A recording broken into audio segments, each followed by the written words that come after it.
Maligayang kapistahan ng mahal na Birhen ng Biglang Awa.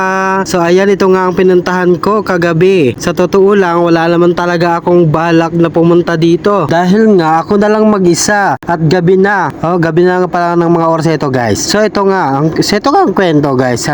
Pauwi na nga ako sa aming bahay dahil nga syempre pagod na ako at gusto ko lang din mamahinga. Alam mo naman itong aking paa talaga. Naku po, Diyos ko, itong aking paa talaga pagka gustong gumala, gagala nga siya. So ito nga ang kwento, binibiting ko pa kayo eh. Ayan, nakita ko ngayong kasamahan ko sa trabaho na nakamotor. Ito na, kinapalan ko na talaga ang mukha ko dahil para makalibre na ng pamasahe. Ganoon. Kailan talaga diskarte sa buhay. At mga guys, pumayag siya. Siyempre, madali-dali naman ako. Nagbihis talaga dahil di pa naman ako nakabihis yun eh. Yung suot kong damit eh, talagang may pawis pa, may araw. Galing nga sa trabaho, di ba? Mismo sa kalsada na nga ako nagbihis ng aking damit, guys.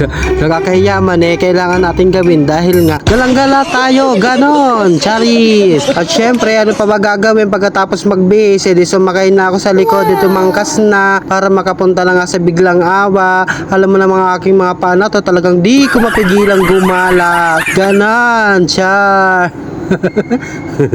So ayan nga, tinatid na nga niya ako doon sa Biglang Awa. Ayan, mga ilang minuto lang nakita ko yung aking mga magulang, ang aking mama. Cha. At buti nga sila, guys, may nabili, ako wala. So hanggang tingin lang talaga ako pag pumunta ako dyan dahil nga nagbibidyo, nga ba tawag doon?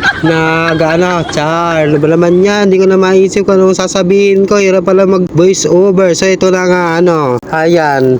Yun, naalala ko na. Window shopping tawag pala doon. My gosh. Ba naman buhay ito? Window shopping lang, di pa maalala. So ayan nga, dahil nga di naman talaga ako magastos pagka gumagala ako, gantingin-tingin lang ako at ako mata lang naman talaga ako, guys. Ayan, hanggang halukay lang ako, hanggang tanong lang ako ng presyo kahit nakikita ko naman. Char! Just pag mapadalaw ka nga pala dito sa Biglang Awa, ayan, ang tinda rito ay magsisimula doon sa may Central School. Patungo doon sa may mismong simbahan ng Biglang Awa, guys. Napakahaba ng ng looban na yun. Nandiyan lahat ang mga nagtitinda. At as usual, guys, alam nyo naman ang makikita rito pag syempre mga tindahan. So ayan, ay nako, iba't ibang mga damit, laruan, mga souvenirs, kung ano-ano pa, mga kaldero, mga gamit sa bahay. Yan lang talaga makikita mo rito dahil piyesta nga.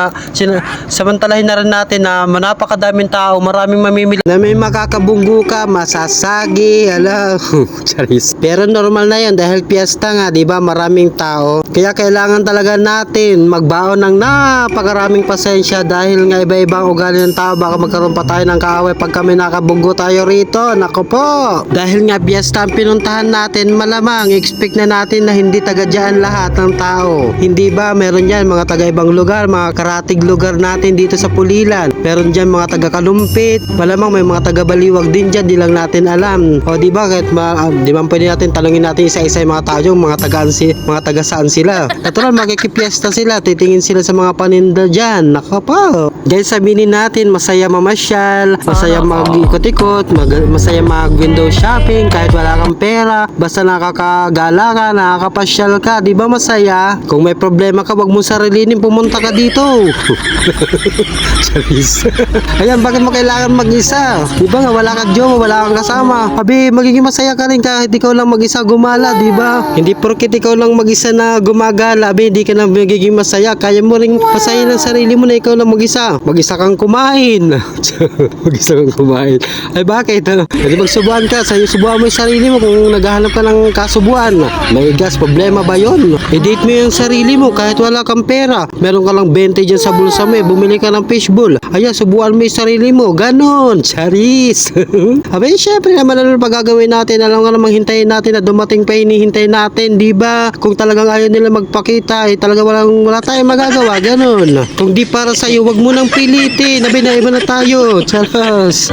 Guys, nalayo na tayo sa piyestahan. Kung saan sana tayo napunta. My gosh. Mga guys, dahil piyesta nga itong pinuntahan natin, natural hindi mawawala nawawala ang activities. Yun nga lang hindi ko napanood. Nagkaroon daw dito ng mga dance contest. Yun lang hindi ko alam kung totoo yun. Mga singing contest, hindi ko lang alam kung totoo yun. Rinig ko lang eh. Syempre di naman mawawala yun sa mga piyestahan. May mga beauty contest, may mga singing contest, kung ano-ano pang mga contest dahil piyesta nga, di ba? Guys, tradisyon na nga pala dito sa Biglang Awa ang magpamigay ng mga pagkain dahil nga pinapaniwalaan na ang pagkain dito sa Biglang Awa na pinamimigay ay nakakagamot daw ng mga sakit o kung ano-ano mga sakit na nararamdaman nating mga tao. Pero depende pa rin naman natin sa paniniwala natin yan, di ba guys? So ayan, hanggang dito na lang guys. Enjoy! Huwag kakalimutan mag-like, mag-share at mag-follow. Mag-share para at mag-follow. Nakakainis naman. Ang hirap ng bulol-bulol magsalita. I-edit nyo na lang guys dahil first time kong mag-voice over. Charis.